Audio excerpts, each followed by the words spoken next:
La investigación partió realmente de hacer una lectura estratégica y profunda de la situación energética a nivel global y el reto que tenemos como humanidad en hacer una transición a otras fuentes de energía.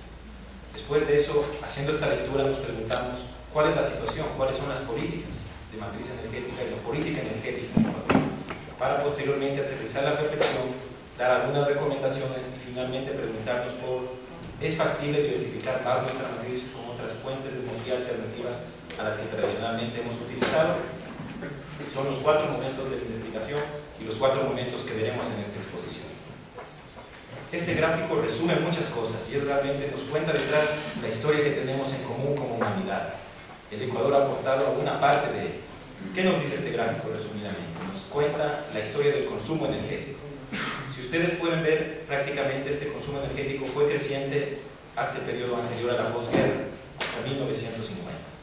Después de eso empieza prácticamente un consumo explosivo de energía, sustentado en su mayoría en los combustibles fósiles. 80% de la energía mundial, o llamado la matriz energética, cuando se habla de los balances de la contabilidad energética, está sustentado en combustibles fósiles, que alimentan todas las actividades, desde este focus que tenemos, este micrófono, el transporte con el que llegamos a este evento, el internet que ahora lo utilizamos más. El mensaje es ese, por diversos motivos, sobre todo crecimiento económico, incremento de la población, tendencias hacia urbanización y a usos más modernos y de tecnología. Esta es nuestra historia común. Estamos cada vez consumiendo y demandando más energía. Es el primer escenario. De este momento leemos cuál es la primera problemática ambiental o reto ambiental que tenemos. Como dije, el 80% se sustenta en la quema de combustibles fósiles. Los combustibles fósiles son el principal causante del cambio climático por la emisión del gas efecto invernadero, principalmente el dióxido de carbono. Entonces, este crecimiento que hemos tenido explosivo y que en este presente siglo se vería aumentado, puesto que seríamos cerca de 9.000 millones al final de este siglo, la tendencia es a urbanizarse. Por lo menos las 2/3 partes de la población de la humanidad estarían viviendo en ciudades.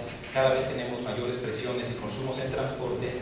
Solamente el querer alcanzar con electricidad moderna y servicios modernos en este nuevo siglo implica construir tantas plantas eléctricas como las que construimos el siglo pasado, solamente para abastecer en los 20 primeros años la nueva demanda de electricidad. Si pensamos en China, por ejemplo, construye una planta de carbón cada 2 semanas, una planta de más de 100 megavatios. Entonces el reto es, para esta cantidad monstruosa que estamos demandando de energía, es posible obtenerla de fuentes limpias, que no pongan en riesgo la estabilidad climática del planeta y en el fondo nuestra supervivencia en condiciones de ecosistemas sanos. Esa es la primera gran pregunta. Se lee un gran segundo momento y es el pico petrolero, sobre todo el pico de los recursos convencionales. Si ustedes recuerdan, del petróleo hay aquellas reservas más accesibles y aquel petróleo más ligero. En este momento a nivel mundial lo que se está explotando y cada vez más es un petróleo más pesado.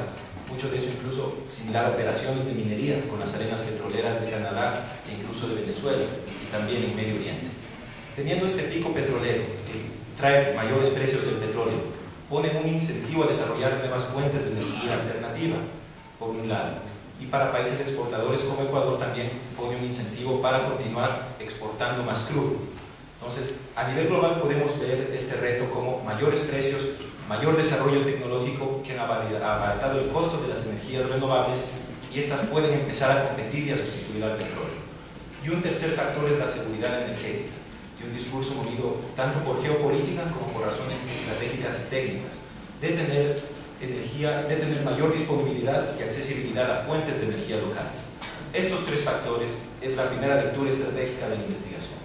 Tenemos el reto del cambio climático como humanidad, tenemos el pico de las reservas convencionales del petróleo y tenemos una nueva idea y un nuevo discurso también de seguridad energética. Leyendo estos 3 han empezado a impulsar una naciente transición energética a nuevas fuentes de energía.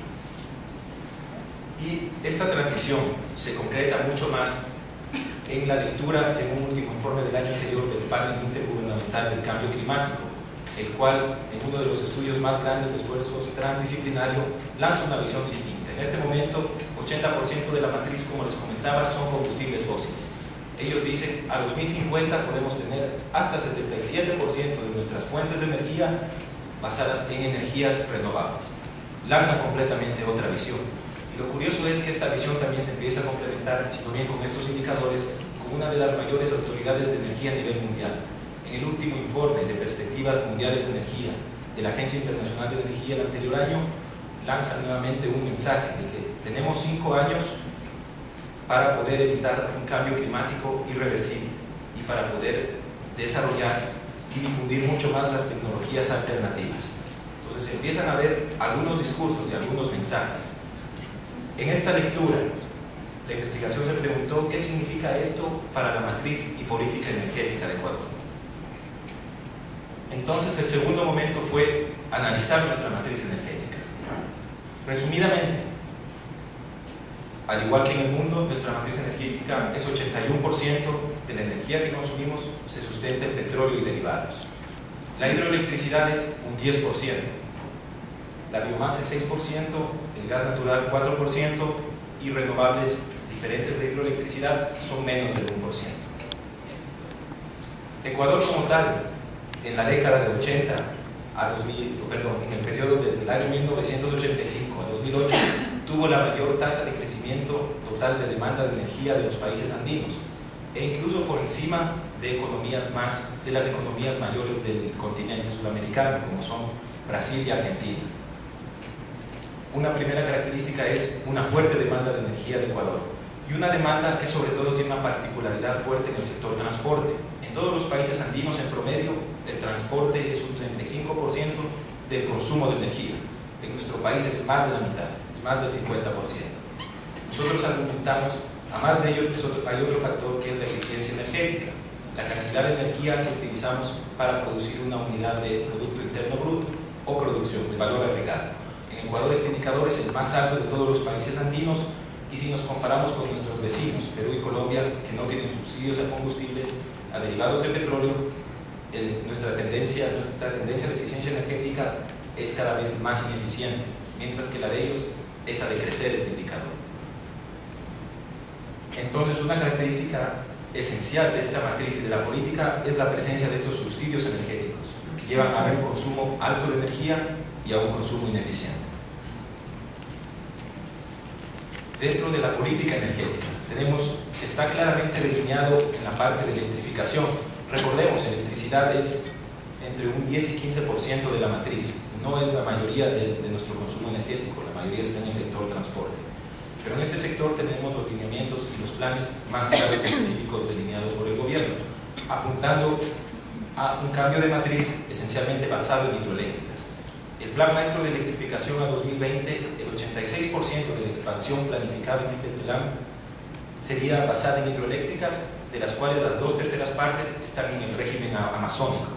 El régimen amazónico se refiere al régimen del ciclo hidrológico y de lluvias en esta cuenca, donde básicamente tenemos una mayor cantidad de caudal y de generación en los meses de abril a junio, pero la mayor demanda de electricidad de Ecuador está en los meses de octubre a diciembre.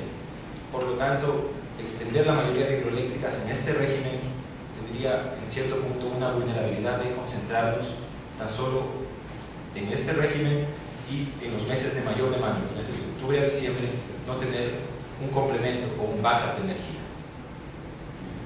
Incluso lo que está proyectado dentro del Plan Maestro de Electrificación a otras energías renovables está considerado la geotérmica, pero tan solo promover estudios, está considerado la energía eólica con proyectos como Villonaco, que en el momento ya se lo está llevando a cabo con 15 megavatios, pero en la proyección las energías renovables diferentes, alternativas, diferentes a la hidroelectricidad, no llegarían a representar, o prácticamente serían el 1% de la matriz, si continuamos llevando el plan adelante como está planteado.